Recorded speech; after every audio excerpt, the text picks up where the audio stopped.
10 filters आज इस video में मैं आपको बताने जा रहा हूं, तो चलिए इस वीडियो को शुरू करते हैं।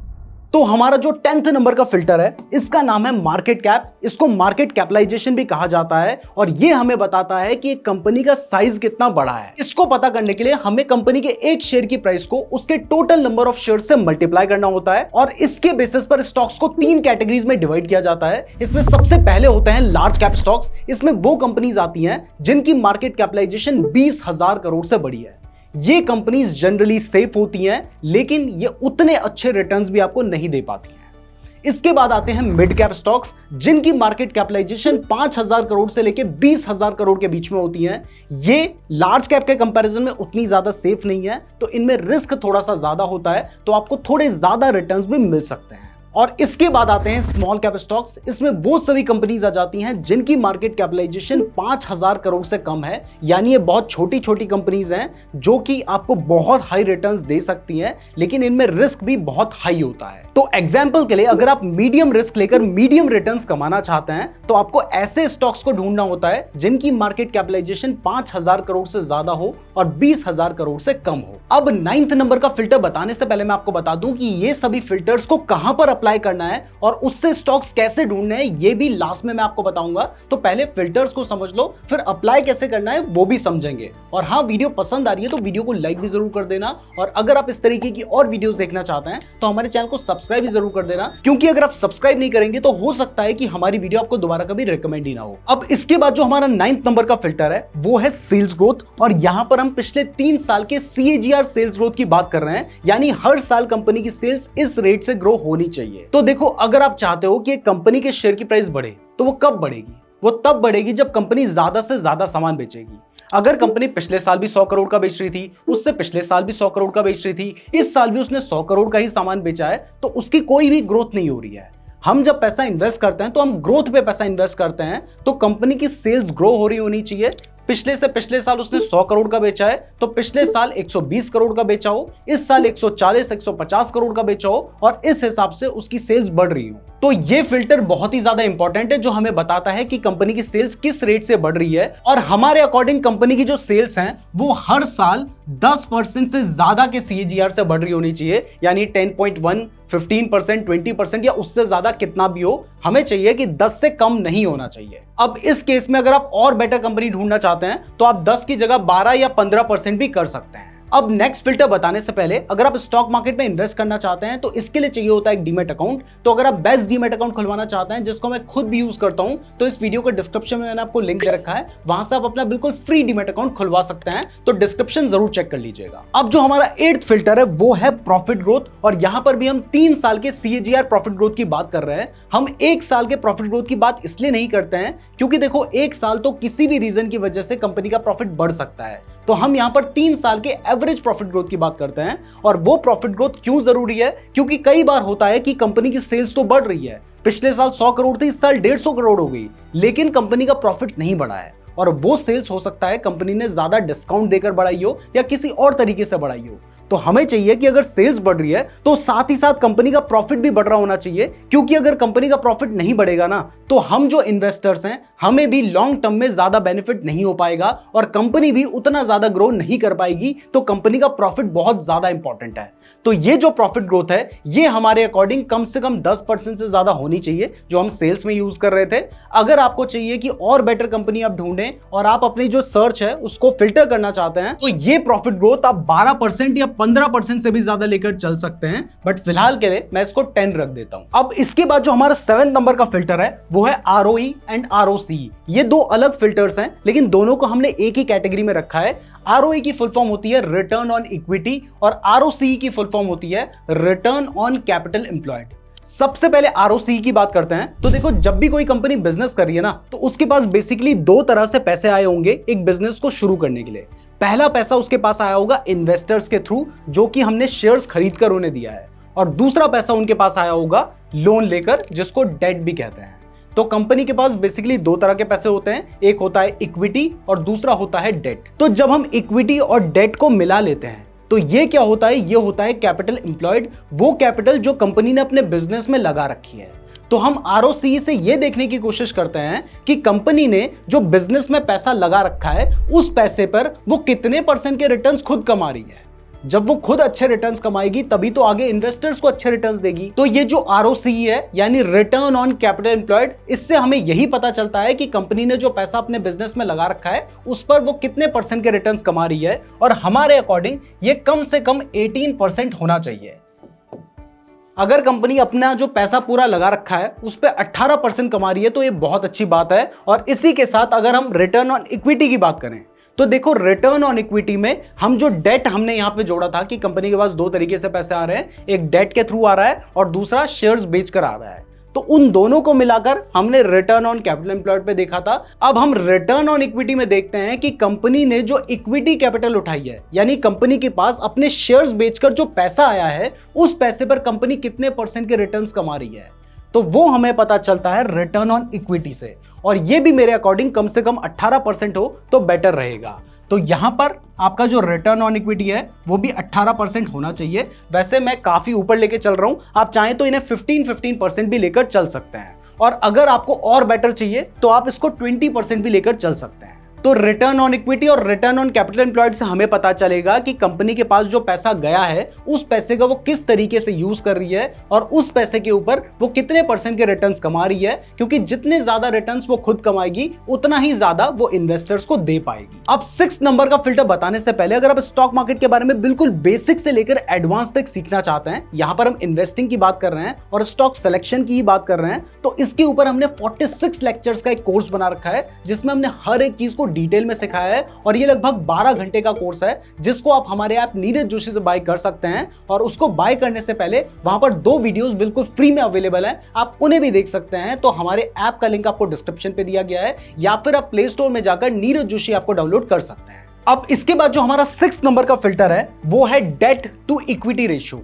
इस रेशियो से हमें पता चलता है कि कंपनी के पास अपनी जो इक्विटी कैपिटल है, यानी वो पैसा जो कंपनी के पास शेयर्स बेचकर आया है, उसके कंपैरिजन में जो कंपनी ने लोन लिया है वो ज्यादा है या फिर कम है। देखिए, जनरली जो कंपनी के ऊपर लोन यानी डेट है वो कम से कम होना चाहिए, क्योंकि कंपनी के ऊपर जितना ज्यादा लोन होगा उस कंपनी को उतना ज्यादा इंटरेस्ट पे करना पड़ेगा, और ज्यादा इंटरेस्ट पे कंपनी करेगी तो उसके पास अपने जो शेयर होल्डर्स हैं उनके लिए पैसा नहीं बचेगा। और दूसरा, जब कंपनी के ऊपर ज्यादा डेट होता है तो उस केस में रिस्क भी रहता है कि कंपनी अगर कभी अपना डेट चुका नहीं पाई तो कंपनी शटडाउन भी हो सकती है। तो इस वजह से हम डेट टू इक्विटी रेशियो को भी देखते हैं, और हमारे अकॉर्डिंग ये 1 से कम होना चाहिए, यानी कंपनी के ऊपर अपनी इक्विटी से कम डेट होना चाहिए। और अगर आप ज्यादा सेफ चलना चाहते हैं तो आप इसको 0.5 भी रख सकते हैं, यानी 0.5 से कम ही डेट कंपनी के ऊपर हो तो ये बेटर रहेगा। इससे कंपनी को कम से कम इंटरेस्ट पे करना पड़ेगा, और जब कंपनी कम इंटरेस्ट पे करेगी तो कंपनी के पास पैसा रहेगा अपने आप को ग्रो करने का, और जब कंपनी ग्रो करेगी तो उससे हम जो इन्वेस्टर्स हैं हमें बेनिफिट होगा। अब डोंट वरी, अगर आपको लग रहा है कि ये रेशियो मैं कहां पर चेक करूंगा, मुझे कैसे पता चलेगा कि कौन सी कंपनी में क्या है, तो उसके लिए टेंशन मत लो। वीडियो के एंड में मैं ये सारे फिल्टर्स आपको लगाकर दिखाऊंगा, और आप खुद कैसे लगा सकते हैं वो भी आपको बताऊंगा। तो वीडियो को ध्यान से देखते रहो और इसको समझते रहो, क्योंकि जब तक आप किसी चीज को खुद से नहीं समझोगे ना तब तक आप खुद से अप्लाई भी नहीं कर पाओगे। वैसे यहां पर एक चीज आपको बता दूं कि जो भी फिल्टर्स मैं आपको बता रहा हूं ये मैं आपको इनके जनरल रूल्स बता रहा हूं, इनमें कुछ एक्सेप्शंस भी होते हैं। जैसे अगर इसका एक एक्सेप्शन आपको बताऊं तो हम जनरली मानते हैं कि जो डेट टू इक्विटी रेशियो है वो 1 से कम होना चाहिए। लेकिन अगर कोई फाइनेंशियल सेक्टर की कंपनी है, जैसे अगर किसी बैंक की बात करें, तो वहां पर बैंक को हमने जो पैसा दिया है वो बैंक के लिए डेट है, और उसी पैसे को आगे वो लोन में देकर इंटरेस्ट कमाती है, तो उस केस में बैंक के ऊपर ज्यादा डेट हो सकता है। और इसीलिए आप देखेंगे कि जितने बड़े बड़े बैंक्स हैं उन सब के ऊपर ज्यादा डेट होता है, क्योंकि जो पैसा हमने बैंक को दे रखा है वो उनके लिए डेट है। तो अगर आप कभी ये फिल्टर लगा के सर्च करेंगे तो इससे जितने भी बैंकिंग सेक्टर के स्टॉक्स होंगे ना वो अपने आप ही आपके फिल्टर से हट जाएंगे। तो ध्यान रखें कि अगर आपको बैंकिंग स्टॉक्स ढूंढने हैं तो वहां पर आपको ये फिल्टर नहीं लगाना है। अब इसके बाद जो हमारा 5th नंबर का रेशियो है वो है इंटरेस्ट कवरेज रेशियो। मैंने आपको बताया कि कंपनी के पास डेट यानी लोन के थ्रू भी पैसा आता है, और उस लोन के ऊपर कंपनी को इंटरेस्ट चुकाना पड़ता है। तो कंपनी की पोजीशन कम से कम ऐसी तो होनी चाहिए कि कंपनी सही से उस पैसे के ऊपर इंटरेस्ट चुका पाए। तो मेरे अकॉर्डिंग कंपनी का जो इंटरेस्ट कवरेज रेशियो है वो 3 से ज्यादा होना चाहिए, जिससे हम ये एंश्योर कर सकते हैं कि कंपनी अपना इंटरेस्ट सही से चुका सकती है और वो सही से रन कर सकती है। अब इसके बाद जो 4th नंबर का फिल्टर हम यूज करते हैं वो है करंट रेशियो। आपको याद होगा कि हिंडनबर्ग ने जब अडानी के ऊपर रिपोर्ट निकाली थी तो उस टाइम पर करंट रेशियो के बारे में बहुत ज्यादा बात की जा रही थी, क्योंकि हिंडनबर्ग ने यही कहा था कि जो अडानी है उसका करंट रेशियो 1 से कम है, यानी अडानी की जो एसेट्स हैं उससे ज्यादा उनके ऊपर लायबिलिटीज हैं, जो कि किसी भी बिजनेस के लिए रिस्की होता है। तो करंट रेशियो को निकालने का फॉर्मूला होता है current assets divided by current liabilities. यानी अगर मान लीजिए किसी कंपनी के पास 10 करोड़ की एसेट्स हैं और उसके ऊपर अगर 5 करोड़ की लायबिलिटीज हैं तो उसका जो करंट रेशियो निकलेगा वो निकलेगा 2। तो इससे हमें समझ आता है कि अगर कंपनी को सही से रन करना है तो उसके पास ज्यादा से ज्यादा एसेट्स होनी चाहिए, ऐसी चीजें होनी चाहिए जो उसे पैसा कमा के दे, क्योंकि एसेट्स आपको पैसा कमा कर देती है और आपकी जो लायबिलिटी होती है वो आपकी जेब से पैसा निकालती है। तो ये जो करंट रेशियो है ये माना जाता है कि 1 से ज्यादा होना चाहिए, लेकिन मेरे अकॉर्डिंग हमें इसे 2 से ज्यादा लेके चलें तो ज्यादा बेटर रहेगा। अब इसके बाद जो नेक्स्ट फिल्टर आपको एक स्टॉक को सेलेक्ट करने से पहले लगाना चाहिए वो है प्रमोटर होल्डिंग। देखो, जो कंपनी है वो खुद नहीं चलती है, उसको रन करना पड़ता है और उसको चलाते हैं उसके प्रमोटर्स, और उन प्रमोटर्स के पास होती है कंपनी की शेयर होल्डिंग। तो अगर मान लीजिए मैं अपनी कंपनी का प्रमोटर हूं जिसके पास 1% होल्डिंग है, तो क्या मैं मेहनत करूंगा उस कंपनी को चलाने में? मैं बिल्कुल भी मेहनत नहीं करूंगा, क्योंकि मुझे पता है कि मैं कितनी भी मेहनत कर लूं मेरे पास तो सिर्फ 1% ही है। लेकिन वहीं अगर मेरे पास कंपनी का 40% है, 50% है, तब मैं ज्यादा मेहनत करूंगा, क्योंकि मुझे पता है कि कंपनी जितना अच्छा परफॉर्म करेगी उसका आधा बेनिफिट तो मुझे मिलना है। तो इसलिए माना जाता है कि जिस भी स्टॉक में आप इन्वेस्ट कर रहे हैं उसमें प्रमोटर्स के पास अच्छी खासी होल्डिंग होनी चाहिए, और वो 30 to 40% से ज्यादा हो तो ये बेटर रहेगा। वैसे तो देखो 50% से ज्यादा हो तो वो बहुत अच्छा माना जाता है, लेकिन 50% अगर आप ढूंढना चाहोगे तो बहुत ही कम स्टॉक्स आपको देखने को मिलेंगे। इसलिए मेरे अकॉर्डिंग आपको 30% से ज्यादा जिसमें प्रमोटर्स की होल्डिंग हो ऐसे स्टॉक्स को सेलेक्ट करना चाहिए। अब इसके कुछ एक्सेप्शन भी हैं। देखिए, जो बहुत ही ज्यादा बड़ी कंपनीज होती हैं, यानी जो लार्ज कैप स्टॉक्स होते हैं 50,000 करोड़ के, 80,000 करोड़ के, 2 लाख 2.5 लाख करोड़ की जो कंपनीज होती हैं, वहां पर प्रमोटर्स की होल्डिंग उतनी ज्यादा मायने नहीं रखती है। खैर, वहां पर भी प्रमोटर्स के पास होल्डिंग हो तो ये अच्छा रहता है, लेकिन जो भी मिड कैप स्टॉक्स हैं उनमें तो कम से कम 30% से ज्यादा होनी चाहिए, और जो स्मॉल कैप स्टॉक्स हैं वहां पर 40% से ज्यादा हो तो ये और बेटर है। लेकिन एक चीज का जरूर ध्यान रखिएगा कि प्रमोटर्स के पास होल्डिंग तो हैं, कहीं ऐसा तो नहीं है कि उन्होंने उन होल्डिंग्स को गिरवी रखा हुआ है। क्योंकि ज्यादातर केस में क्या होता है कि जब किसी कंपनी को लोन लेना होता है तो उस लोन के रिटर्न में उसको कुछ ना कुछ गिरवी रखना होता है, और उस जगह पर कंपनी के जो प्रमोटर्स हैं वो अपने शेयर्स को गिरवी रख देते हैं। तो अगर प्रमोटर्स ने अपनी 5% से कम होल्डिंग्स को गिरवी रखा है तो वो चलता है, लेकिन अगर बहुत ज्यादा होल्डिंग्स को गिरवी रखा हुआ है तो वो भी रिस्की है। इसलिए प्रमोटर होल्डिंग 30% से ज्यादा है ये तो आपको चेक करना ही है, लेकिन जो प्लेज्ड परसेंटेज है वो इस केस में 5% से कम होना चाहिए। आपने ये भी चेक करना है। डोंट वरी, कैसे चेक करना है सब बताऊंगा, उसकी टेंशन बिल्कुल मत लो। अब इसके बाद जो हमारा सेकंड नंबर का फिल्टर है वो है OPM, यानी ऑपरेटिंग प्रॉफिट मार्जिन। मान लो एक कंपनी है जो कि 100 करोड़ की सेल्स करती है, लेकिन 100 करोड़ का सामान बेचने के बाद भी वो 1 करोड़ रुपए ही बचा रही है। क्या वो कंपनी अच्छी है, या फिर एक दूसरी कंपनी है जो कि 100 करोड़ का ही सामान बेचती है लेकिन 100 करोड़ का सामान बेचकर वो 20 करोड़ रुपए बचा लेती है?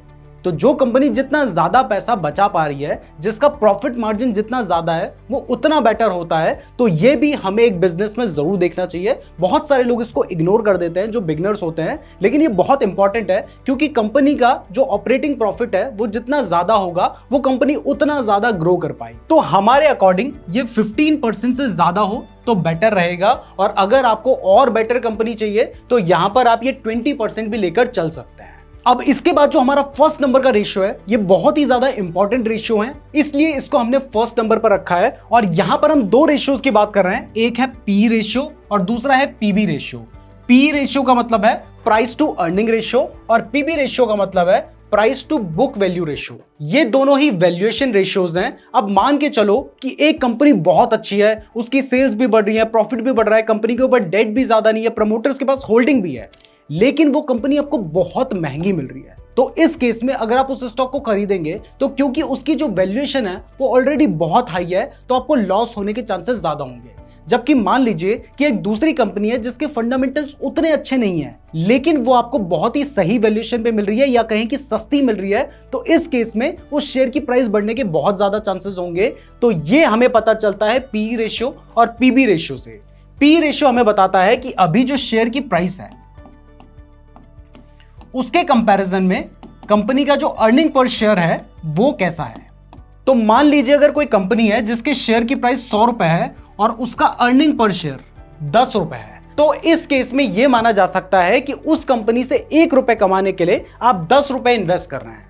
जबकि मान लीजिए एक दूसरी कंपनी है जिसका जो पी रेशियो है वो 15 है, तो उस केस में उस कंपनी से 1 रुपए कमाने के लिए आपको 15 रुपए देने पड़ रहे हैं। कोई तीसरी कंपनी है जिसका पी रेशियो 50 है, तो उस कंपनी से 1 रुपए कमाने के लिए आपको 50 रुपए देने पड़ रहे हैं। तो इसका मतलब है कि पी रेशियो जितना कम हो उतना बेटर माना जाता है, और सेम पीबी रेशियो के लिए भी है, यानी price to book value ratio, वो भी जितना कम हो उतना ही बेटर माना जाता है। अब देखो जनरली ये जो पी रेशियो है ये 10 के आसपास आपको बहुत रेयरली मिलेगा, और मिलने को तो 1-2 भी मिल सकता है, लेकिन ये उन कंपनीज का होता है जो कि या तो साइक्लिक होती हैं, मतलब कभी उनमें बहुत ज्यादा प्रॉफिट बढ़ जाता है या फिर कभी नहीं होता है। तो अगर इन जनरल बताऊं, ये कोई भी स्ट्रिक्ट रूल नहीं है, मैं अपनी अंडरस्टैंडिंग के लिए यूज करता हूं, वो चीजें आपको बता रहा हूं। तो मेरे अकॉर्डिंग जिस कंपनी को आप बाय करना चाह रहे हैं उसका पी रेशियो 12 से ज्यादा होना चाहिए और 40 से कम ही हो तो बेटर रहेगा। बाकी ये उसकी इंडस्ट्री से कंपेयर करके देखना होता है, और कई बार हम उसका मीडियन पी देखते हैं, तो बहुत सारी चीजें हैं, लेकिन मैं आपको इन जनरल इंफॉर्मेशन दे रहा हूं। अगर बहुत डिटेल में जानना है तो हमने हमारे कोर्स में पूरा डिटेल में हर एक रेशियो को सिखाया है। और अगर हम पीबी रेशियो की बात करें तो पीबी रेशियो को जब मैं आपको अभी एनालिसिस दिखाऊंगा उसमें यूज नहीं करूंगा, क्योंकि पीबी रेशियो को जनरली वहां पर यूज किया जाता है जहां पर पी रेशियो यूज नहीं होता है। जैसे बैंक के केस में हम देखें तो वहां पर पी रेशियो को यूज नहीं करते हैं, या फिर जो बहुत ही ज्यादा कैपिटल इंटेंसिव इंडस्ट्री होती है जिनमें बहुत ज्यादा पैसा लगता है, तो वहां पर भी हम पी रेशियो को यूज करने की जगह पर पीबी रेशियो को यूज करते हैं। तो ये हैं वो 10 फिल्टर्स जो कि आपको एक स्टॉक को बाय करने से पहले देखने चाहिए। अब इन्हें अप्लाई कैसे करना है वो देखते हैं, लेकिन उससे पहले अगर वीडियो को लाइक नहीं किया तो वीडियो को लाइक जरूर कर देना, साथ ही हमारे चैनल को सब्सक्राइब भी जरूर कर देना, बिल्कुल भी मिस मत करना। तो अगर ये सारे फिल्टर्स लगाकर आपको एक स्टॉक को सेलेक्ट करना है तो इसके लिए जो बेस्ट वेबसाइट है वो है screener.in।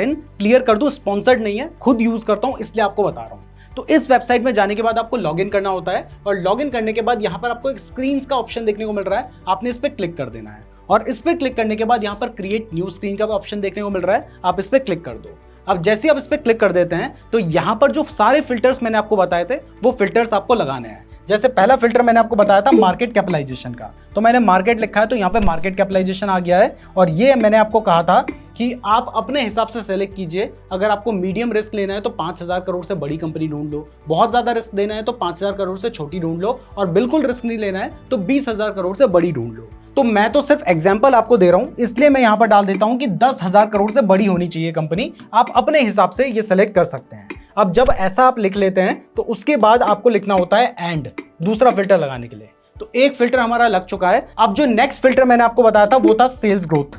तो सेल्स ग्रोथ 3 इयर्स आपको दिखाई दे रहा है, ये हमने कहा था कि 10% से ज्यादा होना चाहिए, तो आप अपने हिसाब से थोड़ा ज्यादा भी देख सकते हैं।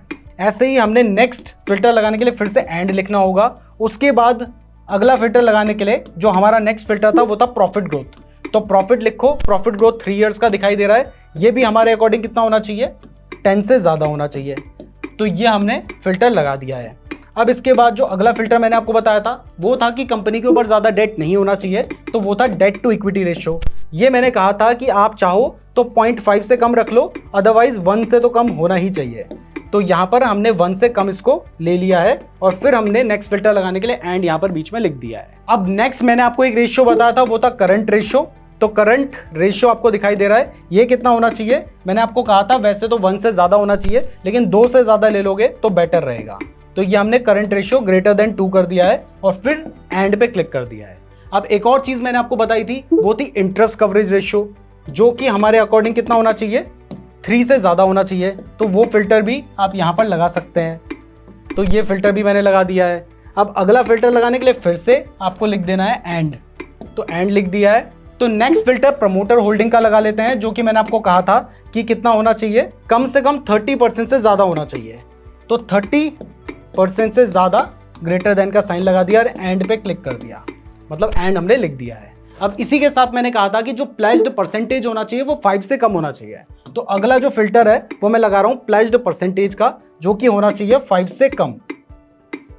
तो ये 5 से कम हो गया। फिर हमने अगला फिल्टर लगाने के लिए एंड लिखा। अब नेक्स्ट मैंने आपको आरओई और आरओसी के बारे में बताया था, यानी रिटर्न ऑन इक्विटी और रिटर्न ऑन कैपिटल एम्प्लॉयड। तो मैंने आरओई लिखा, तो आपको दिखाई दे रहा है कि यहाँ पर रिटर्न ऑन इक्विटी आ चुका है और ये मैंने कहा था 18 से ज्यादा होना चाहिए, तो ग्रेटर देन 18 लिख देते हैं।